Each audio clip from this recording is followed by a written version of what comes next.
대표가 되신 지도 이제 1년 반 정도가 되셨는데, 좀 1년 반 정도 지나면서 좀 가장 큰 성과가 어떤 건지 좀 말씀을 해주시면 좋을 것 같고요. 그리고 사실 복귀를 하시면서 이제 극단적인 정치를 끝내겠다고 말씀을 하셨는데, 사실 공천 과정이 진행되면서 극단적인 그 부분이 좀 더 심해지고 있는 것 같습니다. 양극화된 정치를 끝내기 위한 대표님만의 어떤 보관이 있는지 좀 궁금합니다.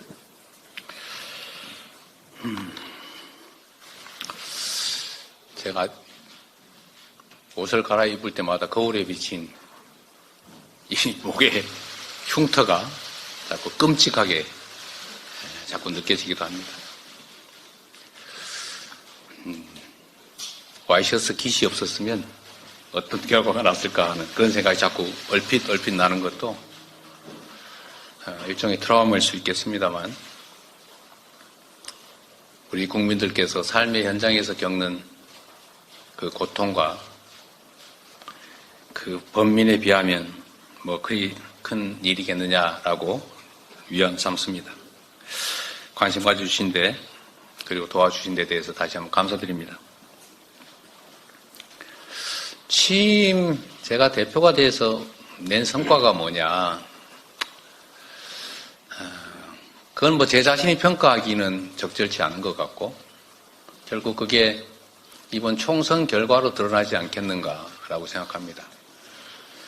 정치인이 이룬 성과라고 하는 것은 결국 국민들의 삶과 또 국가의 미래를 얼마나 개선했느냐, 또는 퇴행을 얼마나 효율적으로 잘 막아냈느냐라는 것도 아니겠습니까? 그 평가는 결국 국민의 눈높이에서 우리 국민들께서 하시는 것이고, 그것은 결국 선거로 표현될 것으로 생각합니다. 최선을 다하도록 하겠습니다. 극단적 정치, 지금 우리 사회에 적대감이 넘쳐나고 있습니다. 기본적으로 사회는 갈등합니다.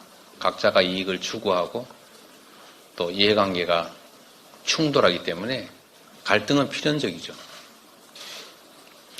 이 갈등을 조정하는 것이 바로 정치의 역할입니다.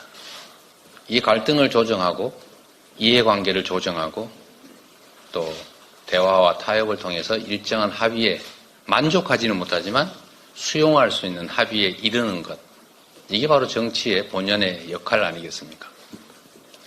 여기서 대전제는 상대의 의견도 옳을 수 있다. 내 의견은 맞고 상대의 의견은 틀리다가 아니라 다르다라는 점을 인정하는 것입니다. 그리고 권한을 가진, 즉 국민의 선택을 받은 권력자는 바로 이 이해관계 조정, 갈등 완화, 국민 통합, 공동체 통합, 이게 가장 큰 일인 것입니다. 후보일 때는 특정 세력을 대표하겠지만 대표가 된 후에는 모두를 대표해야 되는 것 아닙니까? 하다못해 동창회에서도 신림동파, 봉천동파 나뉠 수 있는데, 그러나 동창회장이 되면 봉천동이든 신림동이든 신도림동이든 가릴 필요 뭐 있겠습니까? 그래서는 안 되는 것이죠. 그런데 대표가 된 후에 그 모두로부터 받은 권한을 자신과 자신의 가까운 사람, 세력을 위해서 일방적으로 사용하면 다른 사람들은 그 선거와 선출 행위로 인해서, 즉 권력의 위임 행위로 인해서 더 나쁜 상황에 처하지 않습니까? 갈등이 격화되는 건 불가피하죠. 이해관계가 충돌합니다.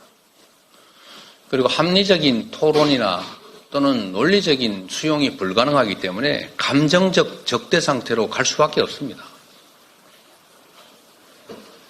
그래서 대통령의 역할이 중요합니다. 역대 대통령 누구도 개인적으로 감정이 없었겠습니까? 또는 특정 정치 집단을 위한 이익을 추구하고 싶은 욕망이 없었겠습니까? 인간이기 때문에 당연히 있지만 공인으로서 개인이 아닌 국민으로부터 모두를 위해 일할 수 있는, 일해야 하는 힘, 즉 권력을 부여받았기 때문에 그 사적 욕망을 절제하고 공적 이익을 위해서 그 권한을 공정하게 행사하기 위해 노력하지 않습니까? 그런데 그 권력을 상대를 죽이는데 사용하게 되니까 국민들도 그에 맞춰서 좀 더 격렬하게 분열하고 갈등하고 적대하게 되는 것입니다. 저는 이번 저에 대한 소위 암살 시도, 이 정치 테러가 개인에 의해서 벌어진 일이라고 생각하지 않습니다. 이 정치 테러라고 하는 것은 역사 속에서도 보여지는 것이지만 사회 전체적인 분위기나 또는 특정 집단들의 일종의 욕망에 따른 결과인 경우가 많았습니다. 그분이 저하고 무슨 사적 감정이 있다고 백주대낮에 1년 동안 칼을 갈아서 단검을 만든 다음에 연습까지 해가면서 자신의 모든 것을 걸고 정확하게 목을 기녀서 칼을 지르겠습니까? 저는 그분에 대해서도 참으로 안타깝게 생각합니다. 저한테 원한이 있어서 하는 것이라면 다르겠지요. 저는 본 적도 없는 사람입니다. 어떤 인연도 없는 사람이죠. 이게 지금의 현실입니다. 이걸 바꿔야 합니다. 바꾸는 첫 출발점은 통합의 책임을 가진 권력자가 통합의 책임을 다하는 것입니다. 상대를 인정하고 자신의 욕망과 권력을 절제하고 주어진 권한을 모두를 위해서 공정하게 행사하는 것입니다. 그 길로 가야 합니다. 보셨겠지만 저도 가진 권한이 조금은 있어서 마음대로 할 수 있지만 저는 그렇게 하지 않습니다. 정부 여당에 대해서도 제가 인간적 비난을 하거나 하다못해 정책적 비판을 하더라도 도의와 한계를 넘은 일이 없습니다. 여러분도 한번 생각해 보십시오. 정치에서는 그래서 뭐라고 합니까? 유머라고 하는 게 원래 많았습니다.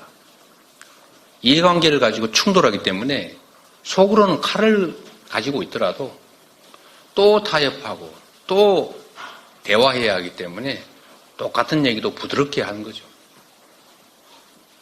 그런데 우리는 유머가 사라졌습니다. 적대적 언어를 국민의 모범이 되어야 될 정치인들이 마구 내쏟습니다.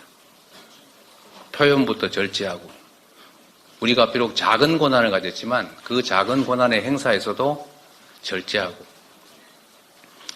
별로 모범으로 삼고 싶어 하지 않겠지만 그 상대도 모범으로 삼을 수 있도록 우리 자신부터 조금이라도 변하려고 합니다. 달리 방법이 없지 않습니까? 그리고 국민 여러분께도 이 자리를 빌어서 호소 말씀을 드리고 싶습니다. 미워하지 마십시오.